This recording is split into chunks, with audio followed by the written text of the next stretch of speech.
얼마 전 제가 어떤 뉴스를 보다가 한 패널이 하는 말을 좀 들었습니다. 학력 콤플렉스에 사로잡힌 한국 사회를 비판하는 내용이었는데, 그러면서 이렇게 말하더라고요. 한국 사람들은 이 허접한 학력을 가지고 무시되는 모습이 과간이 아니다, 이런 얘기를 하는 것입니다. 학력에 대하여 허접함을 말할 수 있음은 참 용기 있는 자세라고 제가 느껴졌습니다. 왜냐하면 학력이 지배하고 있는, 한번 대학 들어가면 영원한 존재로 낙인 찍히는 사회가 우리 사회 아닙니까? 그러니까 그 사람의 수준과 정도가 대학으로 인하여 결정되고 마는 사회이지 않습니까? 본인도 그렇게 생각하고 또 상대방도 그렇게 생각하는 그런 어떤 사회를 살고 있고, 그래서 나도 모르게 서울대 나왔다면 와 이렇게 말하는 그러한 사회를 우리가 살고 있는 거죠. 그럼 그런 사람들이 정말 대단한 사람이고 훌륭한 사람이냐? 전부 그렇진 않잖아요. 반대로 그렇지 못한 학교에 다닌 사람들은 다 허접한 사람입니까? 또 그렇지도 않잖아요. 그런데 우리는 알게 모르게 이런 허접한 학력 콤플렉스에 빠져 살고 있다라고 하는 그런 지적이었습니다. 엘리트 콤플렉스를 벗어난 사람이 아마 할 수 있는 말이라고 생각이 들었습니다. 허접하다라고 하는 뜻이 참 재밌는데요. 질이 낮고 잡스럽다라고 하는 겁니다. 아주 질이 낮고 잡스럽다. 그죠? 왜 우리가 열심히 공부해서 대학을 들어가려고 하느냐 할 때 그 목적이 단지 자신의 성공과 욕망을 위한다면 그 허접한 사람이고 질이 낮고 잡스러운 사람이 됩니다. 그러나 내가 무엇을 하든지 간에 남 도와주기 위해서 한다면 그런 사람은 이 허접함 학력 콤플렉스에서 벗어난 사람이다라고 이제 할 수가 있습니다. 그런 의미에서 허접한 학력에 짓눌려 사는 것은 참으로 서글프고 자신의 존중함을 누리지 못하는 것이죠. 그런데 우리가 사는 세상은 이런 허접한 학력의 노예가 되어 살아갑니다. 안타깝죠? 저도 이런 허접한 학력 콤플렉스에 짓눌려서 아주 고생을 많이 한 사람 가운데 하나이기도 합니다. 그런데 종종 이보다 더 끔찍한 상황이 하나 있습니다. 그건 뭐냐면 신앙의 모습에도 허접한 모습을 볼 수가 있습니다. 영적으로 낮고 잡스러운 그런 모습이죠. 허접한 신앙이라고 할 수가 있는 겁니다. 실제로 낮고 잡스러운 신앙이지. 그런 사람들이 있는 거예요. 그런데 이런 잡스러움에도 불구하고 외적 모습에 의하여 속아 넘어가는 것을 볼 수가 있습니다. 우린 그렇게 볼 수가 있는데 하나님은 정확하게 허접한 신앙과 바른 신앙을 구별하십니다. 우리는 잘 모를 수가 있어요. 근데 하나님은 이 부분에 있어서는 전문가시잖아요. 우리는 외모를 보지만 우리 주님은 중심을 보시기 때문에 허접한 신앙인가 참된 신앙인가를 아주 구분할 수가 있다라고 하는 거죠. 아주 단단한 신앙인가라고 하는 것입니다. 이스라엘은 선택받은 백성이라는 의식 아래 아주 허접한 신앙을 가지고 있었습니다. 난 하나님께 선택받은 백성이다 라고 하는 그 사실이 그들로 하여금 아주 질났고 잡스러운 그러한 존재로 살게 하였다는 게 얼마나 감사합니까? 하나님께 선택받았다는 게. 그렇지 않습니까? 그런데 선택받았다는 그 자체가 아주 경기하고 견고한 자리에 있는 게 아니고 합당한 삶이 나타나야 되는데 그러지 못하면 어떻게 되는 거예요? 허접한 신앙, 질났고 아주 잡스러운 그런 신앙이 될 수 있다. 이 대표적인 게 바로 이 북이스라엘의 모습이다라고 하는 것입니다. 마치 한번 대학 들어가면 그 가치가 영원하다고 생각하는 것에 교회판, 그죠? 세상의 모습의 교회판이 바로 오늘 북이스라엘이 가지고 있는 허접한 신앙의 모습이다라는 것입니다. 그런데 이 세상도 그렇고 또 당사자도 이 세상은 당사자도 대상자도 사실은 이런 허접함의 노예로 살아가는 것을 자주 보게 되고, 교회도 그런 허접한 신앙에 걸려 넘어지는 경우도 종종 보는 것입니다. 북이스라엘의 이런 모습을 잘 알았던 하나님은 선지자를 통해서 아주 이 허접함을 정확하게 지적을 합니다. 말들이 어찌 바위 위에서 달리겠느냐라고 묻습니다. 말은 들판을 달리죠. 말이 바위 위에서 달리면 발굽이 어떻게 될까요? 다 상하고 말죠. 그러면 더 이상 달릴 수 없고 말은 죽게 됩니다. 그렇게 되는 겁니다. 또 소가 어찌 바위 위에서 밭을 갈겠느냐라고 묻습니다. 바위를 가는 그런 소는 없잖아요. 그죠? 근데 또 이거 원어 중에 이 바위라고 하는 걸 또 언어의 다른 의미에는 바다라고 하는 의미도 있어요. 그러니까 소가 바다에서 밭 갈겠느냐라는 거예요. 그렇지 않죠, 그죠? 그러니까 얼마나 불합리합니까? 그런 모습을 보여주는 것입니다. 그런데 지금 이스라엘의 모습이 이렇다라고 하는 것입니다. 선지자는 이스라엘 향하여 말하기를 너희는 정의를 쓸개로 바꾸며 공의의 열매를 쓴 쑥으로 바꿨다라고 하는 것 같이 너희들 하는 행위가 마치 말이 바위 위를 달리는 것 같고 소가 바다나 바위를 바꾸는 것 같다, 부조리하다라고 이야기하는 거예요. 근데 얼마나 어리석은지 모른다라고 하는 것입니다. 선지자는 정의와 공의는 사회를 구성하는 윤활유와 같음을 잘 알고 있습니다. 그러지 않습니까? 이 사회가 정의와 공의가 잘 운영되어지면 사람 사는데 행복합니다. 그런데 공의와 정의가 무너졌다면 어떻게 되겠습니까?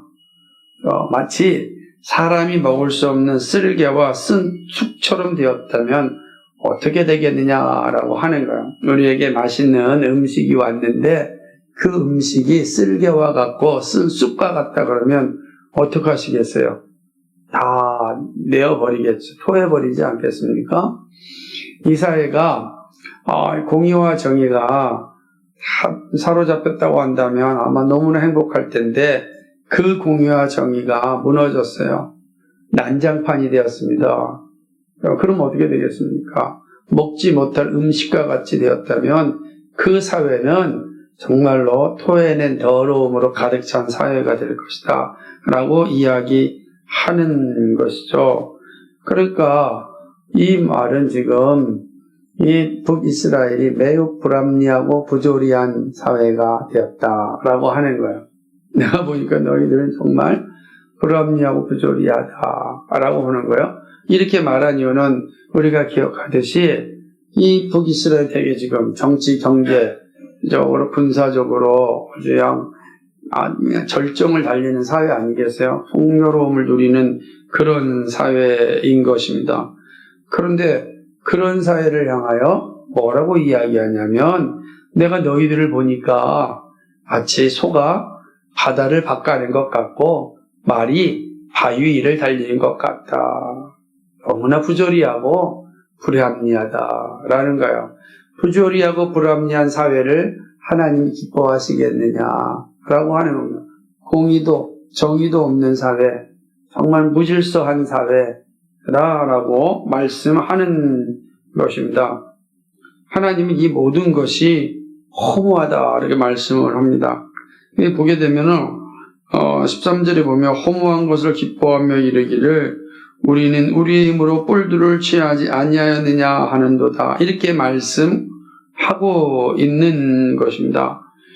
그러니까 북이스라엘은 지금 뭐라고 얘기하냐면은 자신의 힘으로 쟁취한 영광을 자랑하고 있는 거예요. 지금 보세요. 허무한 것을 기뻐하는데 이르기를 우리는 우리의 힘으로 뿔들을 취하지 아니하였느냐라고 이야기합니다. 그 얘기하는 거예요. 근데 여기서 재미있는 표현이 있습니다. 허무하다라는 단어는 노두발이라는 히브리어입니다. 뿔은 카르나임이라고 하는 단어예요. 근데 이 두 단어는 두 가지 의미를 가지고 있어요. 하나는 지명이에요. 노두발이라고 한가 카르나임은 지명을 의미해요. 그래서 노두발은 요단 동쪽에 있는 길르앗 므낫세 지역입니다. 요단 동쪽에 있는 지역입니다. 그러니까 거기까지 지금 요단 동쪽까지 북이스라엘이 점령하였다라고 하는 거예요. 영향을 미치고 있다. 그러니까 얼마나 대단합니까? 뿐만 아니라 뿔로 번역된 카르나임은 바산 지역을 의미합니다. 바산 지역을 바로 가장 옥토와 같은 지역을 얘기하는 거예요. 그러니까 이 북이스라엘이 이렇게 시리아와 거의 맞붙어 있는 큰 곡창지대 그리고 요단 동편의 큰 땅을 다 정치했어요. 우리가 했다라고 하는 거야. 얼마나 우리가 어떻게 살았는지 아느냐라고 이제 자랑하고 있는 것입니다. 그런데 이 두 단어 노두발과 카르나임은 또 이런 의미도 갖고 있는 거예요. 이건 이제 지역적 의미가 아니고 이름의 의미가 뭐냐면 노두발은 아무것도 없다라고 하는 거예요. 아무것도 없다. 그리고 카르나임은 전쟁의 힘과 능력을 이제 뜻하는 것입니다. 결국 이 말은 뭐냐면 허접한 업적에 허풍을 떨면서 힘없는 자들을 물리치면서 우리의 힘으로 이루었다라고 소리치고 교만하는 모습을 드러내는 거예요. 니네가 바산과 요단 동편을 다 가졌다고 하지만 하나님 편에서는 어떤 거예요? 허무하다. 아무것도 없는 거야. 라고 이야기하는 겁니다. 니네가 지금 뿔을 전쟁에 힘이 우리에게 있다라고 자랑하지만 어떻다는 거예요? 허무하다. 허풍적이지 말라. 대단한 군사력과 싸우지 않고 힘없는 사람들 싸워가지고 뺏어놓고 자랑하는 그 모습이죠. 정작 대군과의 싸움에서는 여지없이 패하잖아요. 그래서 아수르가 와가지고서 북이스라엘을 다 점령해버리고 또 뭡니까? 그러니까 북쪽에 있는 이 세력들이 다 와가지고 이 북이스라엘을 전부 다 점령해버린다. 그러니까 강대국 앞에서는 힘도 못 쓰는 것들이 약소국권을 빼앗아가지고 우리가 힘이 있다라고 말하는 꼴이에요. 하나님 얘기하는 거예요. 그렇게 사랑하느냐라고 이야기하는 것이죠. 하나님 이렇게 허접하고 허풍 떨고 부조리하고 불합리한 이스라엘을 향하여서 심판을 내리는 겁니다. 14절에 이런 거죠. 만군의 하나님 여호와의 말씀이니라 이스라엘 족속아 내가 한 날을 일으켜 너희를 치리니 그들이 하맛 어기에서부터 아라바 시내까지 너희를 학대하리라 하셨느니라. 아멘. 이렇게 이야기하고 있는 것입니다. 그러니까 하나님께서 한 나라를 일으켜 너희를 치시겠다라고 말합니다. 어디까지 치시냐면 하맛 어기에서부터 아라바 사막까지. 이것은 뭐냐면 당시에 이 북이스라엘이 다스리고 있던 지역 전체를 의미하는 거예요. 이 지역 전체를 어떻게 하겠다는 거예요? 하나님께서 치시겠다라고 하는 것입니다. 누구를 통해서요? 한 나라를 치시겠다는 것입니다. 그러니까 한 나라 아시리아죠. 아시리아를 택하셔서 북이스라엘을 다 점령시켜버릴 것이다. 이렇게 말씀하는 거예요. 까불고 떠들고 있던 북이스라엘 향한 하나님의 말씀인 거죠. 그러니까 이런 모습들이 잘 보여진다라고 하는 것입니다. 유진 피터슨은 이 부분을 이렇게 번역을 했어요. 참 의미 있는 번역이기도 하고 전곡을 찌르는 그런 의역인데요. 한번 들어보세요.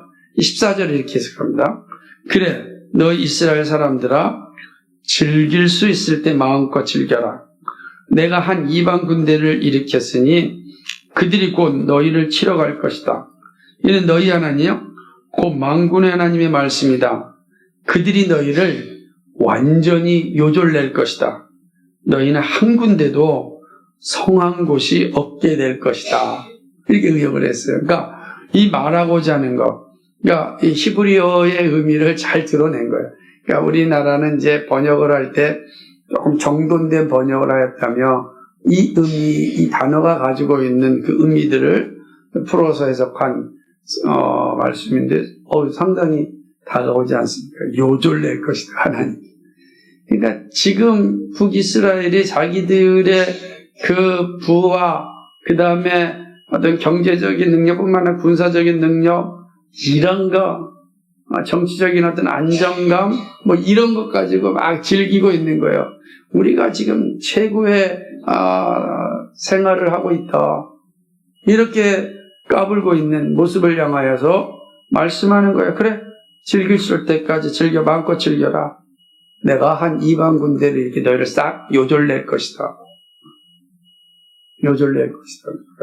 이렇게들이 앞서서 얘기한 것처럼 이 교만함에 떨고 이 허풍스럽고 또 허접한 그것을 가지고서 교만에 가득 차 있는 이들을 향한 하나님의 심판이 명확하게 나타난 거죠. 허접한 신앙을 가진 북이스라엘의 종말입니다. 제가 오늘 제목이 허접한 신앙이 맞이하는 삶인데 멸망이라는 거예요. 요절난다는 거죠. 성한 곳이 없게 될 것입니다. 허풍 떨고 부조리하고 교만에 쩔어 있는 북이스라엘 향한 하나님의 말씀입니다. 이게 지금 오늘 우리가 읽은 이 말씀입니다. 여러분은 이 아모스 선지의 말씀을 듣고 무슨 생각이 드셨습니까? 이것이 북이스라엘만의 문제라고 보십니까? 우리의 모습은 아닐까요? 역사상 교만에 떨었던 나라들의 모습은 아닐까요? 그죠? 안 그러겠습니까? 아시라도 마찬가지지 않습니까? 페르시아도 마찬가지고, 그리고 그리스도 마찬가지고, 로마도 마찬가지고, 자신들이 가진 권력을 가지고 아주 희희낙낙하였지만 어떻게 되었습니까? 다 요절나지 않았습니까? 그죠? 다 요절나고는 나타난 게 없는 겁니다.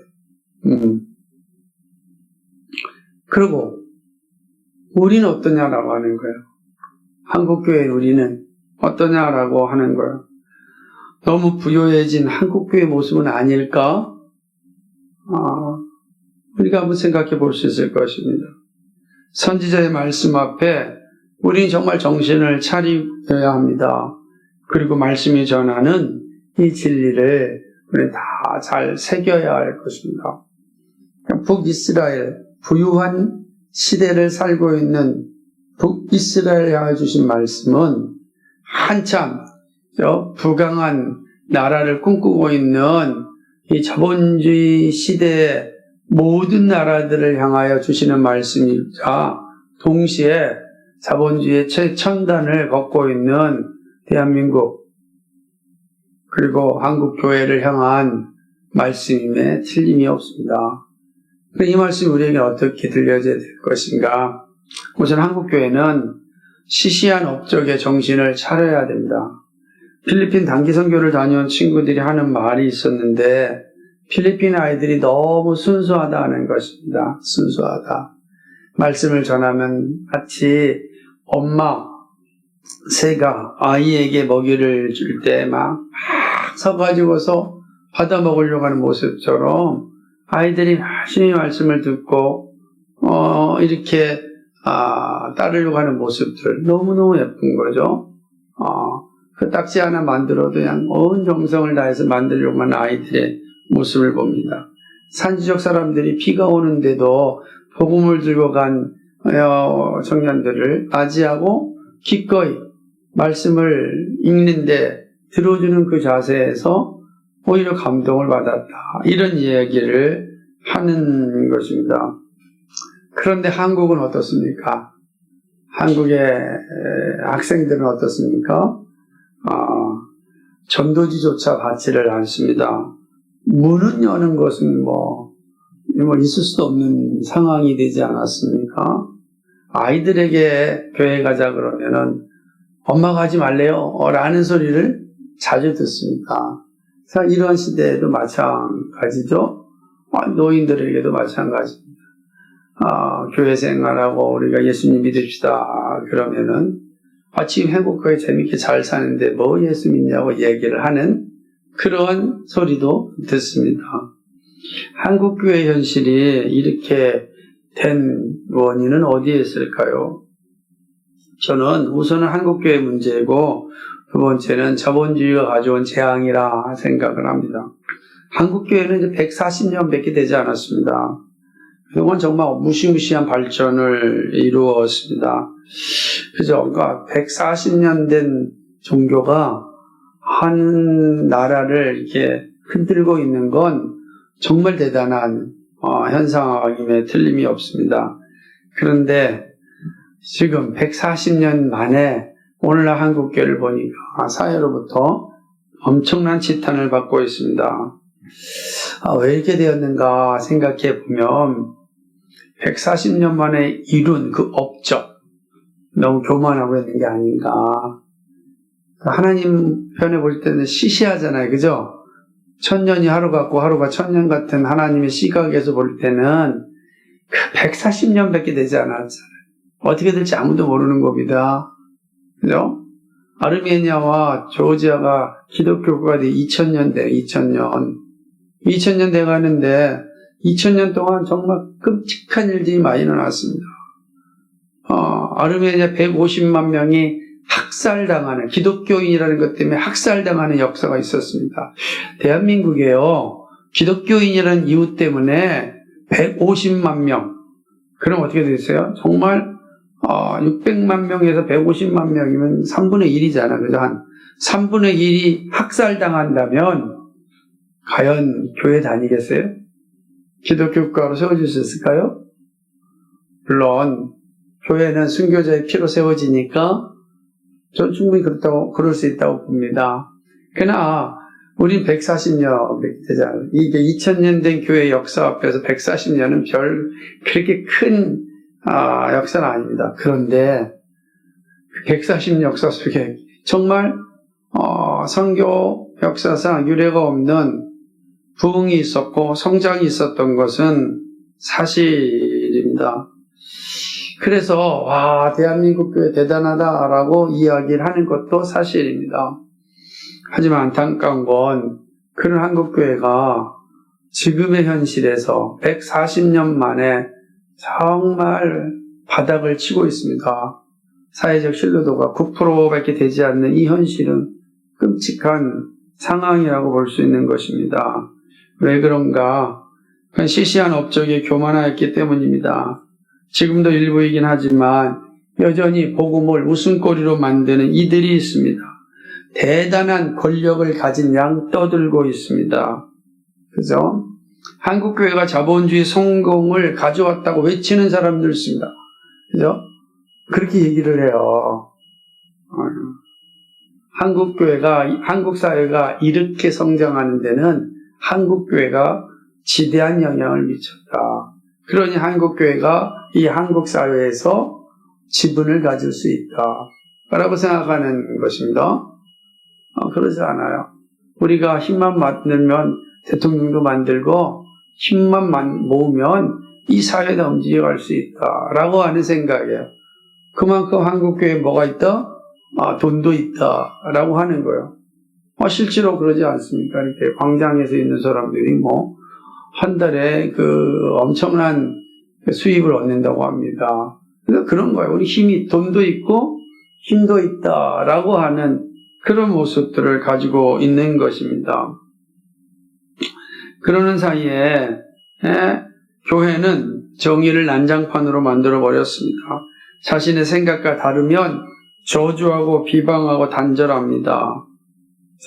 그렇게 본다면 한국교회 성장은 대단한 게 아닙니다. 대단한 게 아니라는 거죠.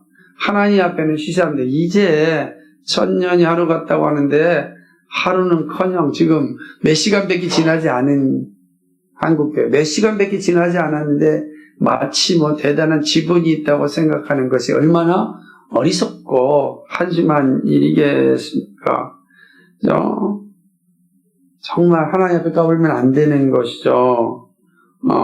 그런데 이제 140년대 한국교회가 너무 교만해졌습니다. 교회도 정의가 무너졌습니다. 불법으로 교회당을 건축하고 하나님이 하셨다라고 하는 끔찍한 발언을 합니다. 그렇죠? 참 끔찍한 겁니다. 하나님을 불법으로 만드는 자는 화인 맞을 것입니다. 시시한 업적에 우리가 허풍 떨면 안 됩니다. 겸손한 자세를 가져야 합니다. 그러니까 우리 스스로를 돌아봐야 나의 신앙은 어떤지도 좀 점검해야 될 것입니다. 나도 이런 시시한 업적으로 인하여 교만을 가지고 있지는 않는가라고 하는 것이죠.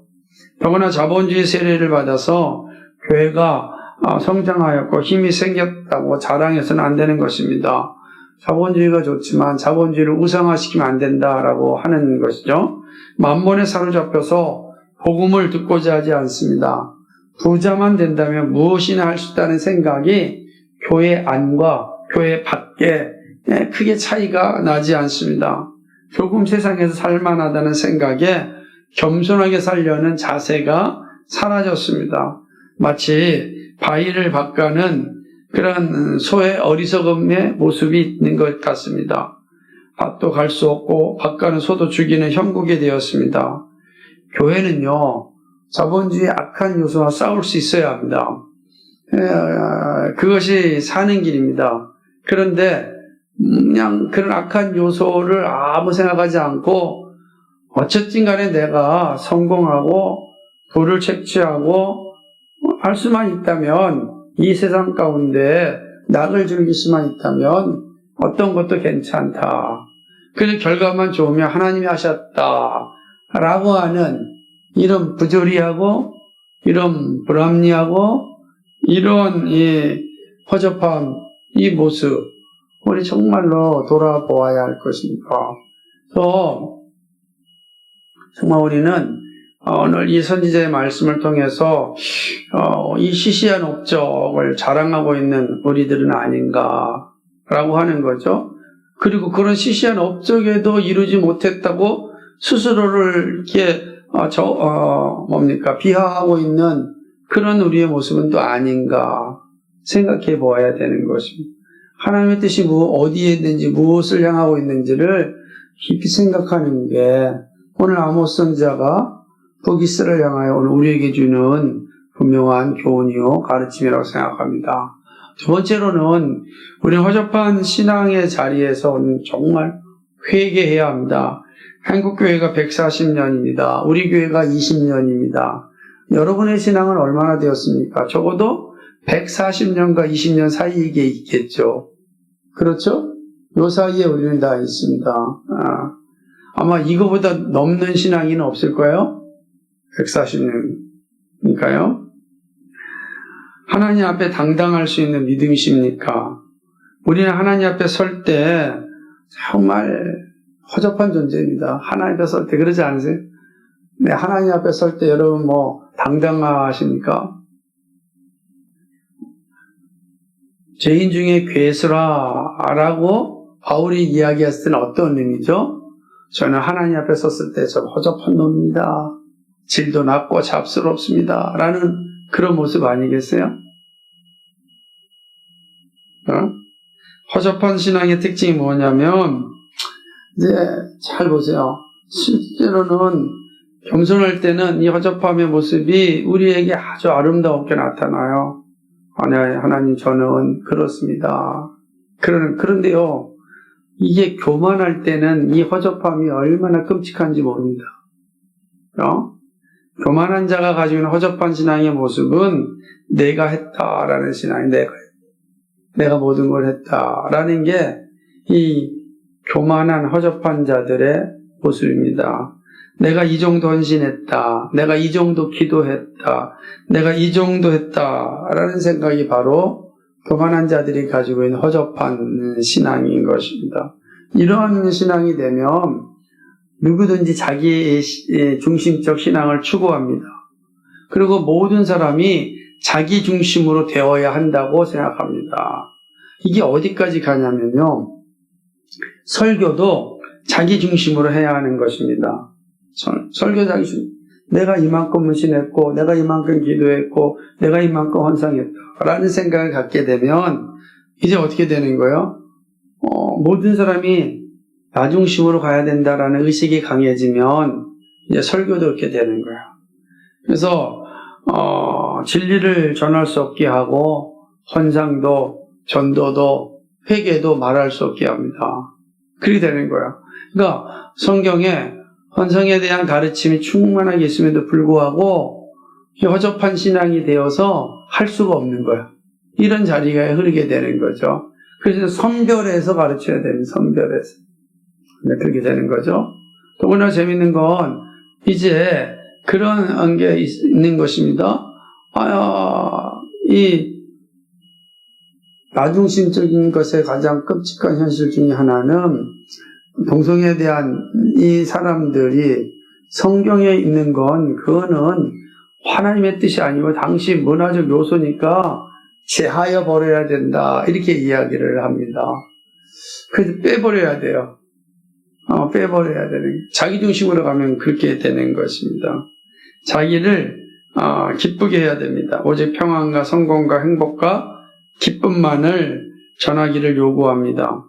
자기를 기쁘게 하지 아니하면 말씀 듣기를 귀찮아합니다. 마음에 감동도 없습니다. 감동이 없으니 변화도 없고 회개도 없습니다.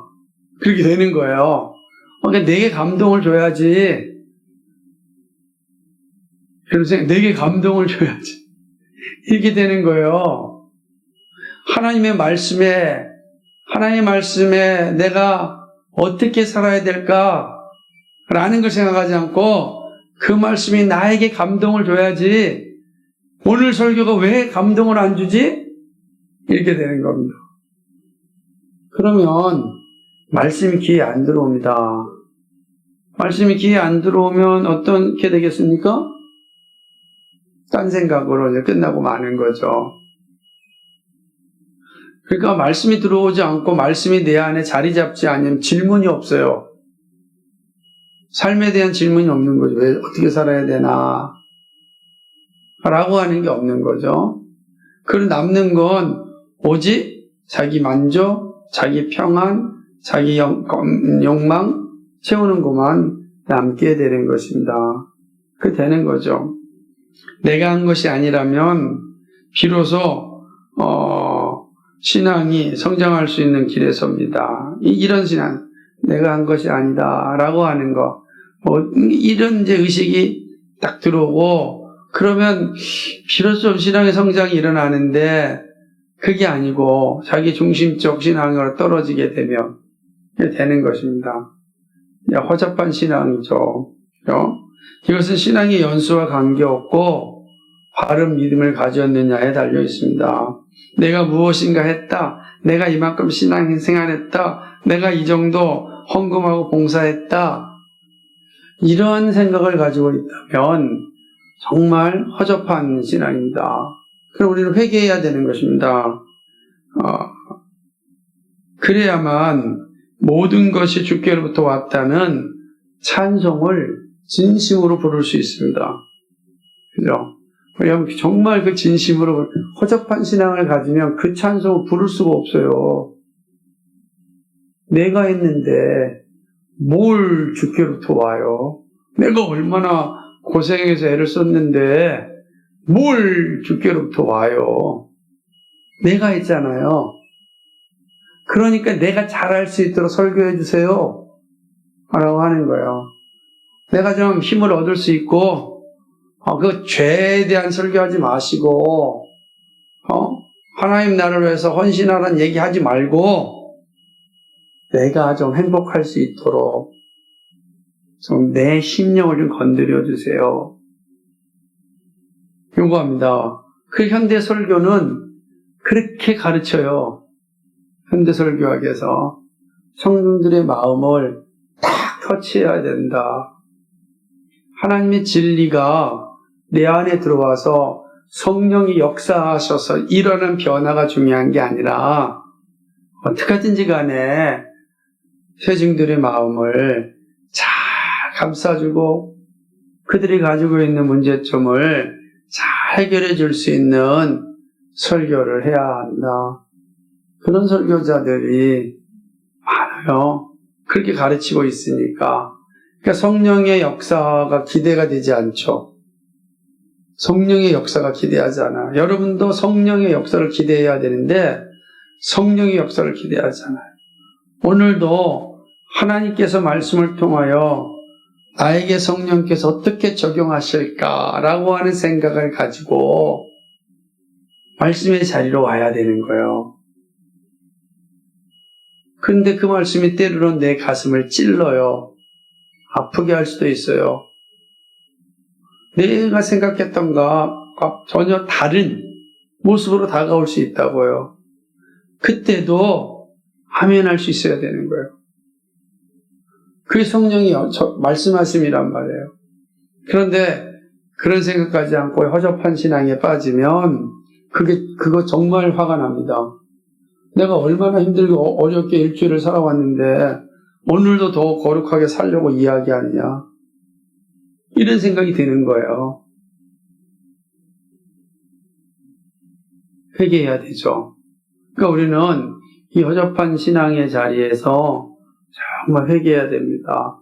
회개하고 성령께서 말씀을 통하여 나에게 적용하여 주옵소서. 제가 주의 말씀을 듣겠나이다 라고 하는 이런 신앙을 가져야 됩니다. 그건 중요한 거죠. 그러므로 혹시 내가 이런 허접한 신앙을 가지고 있다면 여러분 회개하셔야 됩니다. 회개해야 돼요. 그래야 하나님의 말씀이 내 안에서 살아 움직이게 되는 것입니다. 이게 아모스 선지를 통해서 우리에게 주는 매우 중요한 교훈이다라고 하는 거죠. 세 번째로 마지막인데요. 허접한 신앙에서 벗어나는 길입니다. 그것은 바로 하나님의 은혜를 더 분명하게 고백하는 일입니다. 바울이 위대한 전도자의 사역을 감당할 수 있었던 것은 주의 은혜에 대한 고백을 반복적으로 주님 앞에 설 때까지 하였다라고 하는 사실입니다. 우리가 잘 알고 있는 고린도전서 15장 10절 말씀 보면 그러나 내가 나의 나 된 것은 하나님의 은혜로 된 것이니 내게 주신 그의 은혜가 헛되지 아니하여 내가 모든 사도보다 더 많이 수고하였으나 내가 한 것이 아니요 오직 나와 함께 하신 하나님의 은혜로라. 세상에 한 절에 은혜가 3번이나 나와요. 은혜요 은혜요 은혜입니다. 이거 뭐 완전수잖아요. 은혜요 은혜요 은혜입니다. 그러니까 여기는 허접한 신앙이 들어갈 곳이 없어요.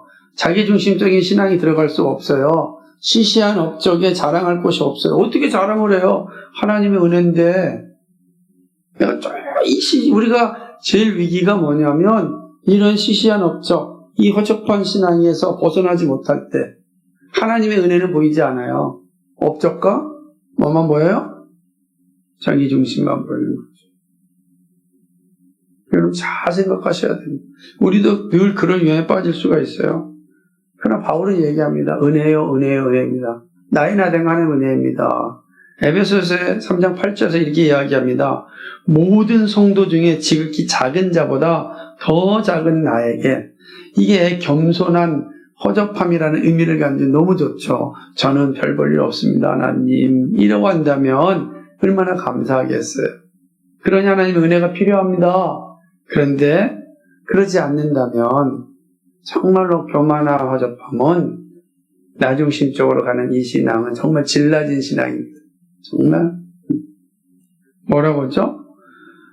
모든 성도 중에 지극히 작은 자보다 더 작은 나에게 이 은혜를 주신 것은 측량할 수 없는 그리스도의 풍성함을 이방인에게 전하게 하시고 내가 이방인에게 이 복음을 전할 수 있는 건 하나님이 나에게 은혜를 주셨기 때문입니다. 하나님이 나에게 은혜를 주셨어요. 그죠? 그래서 제가 이 사역을 감당할 수 있는 겁니다. 이게 정말로 허접한 신앙을 극복하는 길입니다. 이 신앙을 극복하는, 이게 정말로 질 높은 신앙이란 말이에요. 질 높은 신앙은 뭐예요? 모든 성도 중에 지극히 작은 자보다 더 작은 저희였는데 은혜를 주셔서 제가 복음을 전할 수 있게 되었습니다. 라고 하는 겁니다. 마지막 서신 디모데후서 1장 9절에서 바울의 마지막 서신 아닙니까? 이렇게 이야기를 하는 겁니다. 하나님이 우리를 구원하사 거룩하신 소명으로 부르심은 우리의 행위대로 하심이 아니요 오직 자기의 뜻과 영원 전부터 그리스도 예수 안에서 우리에게 주신 은혜대로 하심이라. 바울이 마지막에도 이 마지막 감옥에 있을 때 마지막이 디모데후서니까 마지막 서신에도 뭐라고 고백합니까? 은혜입니다. 고린도서 처음 쓴 서신에서도 은혜입니다. 그가 심혈을 기렸던 에베소 교회도 은혜입니다. 그가 마지막 서신에서도 은혜입니다. 은혜가 허접한 신앙을 벗어나게 하는 겁니다. 다른 무엇보다도 주님의 은혜에 대한 고백이 시시한 업적과 허접한 신앙을 이기게 합니다. 겸손의 자리에 서게 하고 주님 오시는 그날까지 믿음의 길을 감당하게 합니다. 믿음의 길은 바로 이 은혜에 대한 고백이 있어요. 한없이 값없이 주는 이 은혜에 대한 고백이 우리가 시시한 업적에 빠지지 않고 허접한 신앙에 빠지지 않아요. 오직 그리스도의 은혜의 자리에 서게 한다라고 하는 것입니다. 다른 길이 없습니다. 날마다 십자가의 은혜를 기억해야 합니다. 나를 부르신 주님의 은혜를 잊지 말아야 합니다. 그리고 날마다 은혜를 고백해야 됩니다. 이것이 무너진 나를 살리고 교회를 살리고 한국교회를 회복하는 길입니다. 내가 교회이고 한국교회를 잊지 말아야 합니다. 그래서 우리는 더욱더 겸손과 인내와 사랑의 길을 가야 하는 것입니다. 사랑하는 여러분, 그럼 우리 어떻게 살 것인가 한번 이제 명확해지지 않았습니까? 북이스라엘을 향한 저들의 교만함, 시시한 업적에 자랑하고 허풍 떨고, 그죠? 그러면서도 하나님이 허락하신 정의와 공의는 난장판으로 만들어버렸던 저들을 향하여 하나님은 너희들이 가진 모든 것들이 사실은 시시하고 허접한 것이다. 이렇게 말씀하는 거예요. 그 시시하고 허접한 것이 나를 기쁘게 하는 게 아니다. 시시하고 허접한 것을 자랑하는 너희들은 내가 심판할 거다. 너는 완전히 절단될 것이다. 너희 가운데 성한 곳이 하나도 남지 않게 될 것이다. 이야기하는 것입니다. 여기에 우리가 인식해야 돼요. 이게 하나님의 말씀이에요. 시시하고 허접한 것을 따라가는 자들에게 그의 마지막에 다가오는 열매는 요절되고 성한 곳이 하나가 없는 참으로 슬피 울며 이를 가는 불쌍한 인생으로 끝나는 겁니다. 그런 교회가 될 것이고 그런 신앙이 될 것입니다. 그러기에 오늘 우리가 분명히 가지고 있어야 됩니다. 우리 날마다 정말 믿음의 선배들이 우리 가르쳐 주었던 것처럼 모든 것이 하나님의 은혜입니다. 나의 나된 거 하나님의 은혜입니다. 그리스도의 십자가만이 나의 전부입니다. 십자가가 나를 이끌어가게 해주옵소서. 믿음의 온전하신 예수 그리스도만 바라보며 달려가겠습니다. 그 일을 위하여 여러분 날마다 은혜의 방편을 끊임없이 사용해야 되고 입술의 고백이 날마다 나타나야 됩니다. 주 예수님, 제가 예수를 믿습니다. 제가 믿을 수 있는 거 주님의 은혜였습니다. 주님의 은혜를 잃어버리지 않도록 우리의 입술을 통하여 날마다 주 예수님, 제가 예수를 믿습니다. 여러분 잠자리 들 때 주 예수님, 제가 예수를 믿습니다. 감사합니다. 오늘 지켜주셔서 아침에 일어나셔서 살아갈 때 주 예수님, 제가 예수를 믿습니다.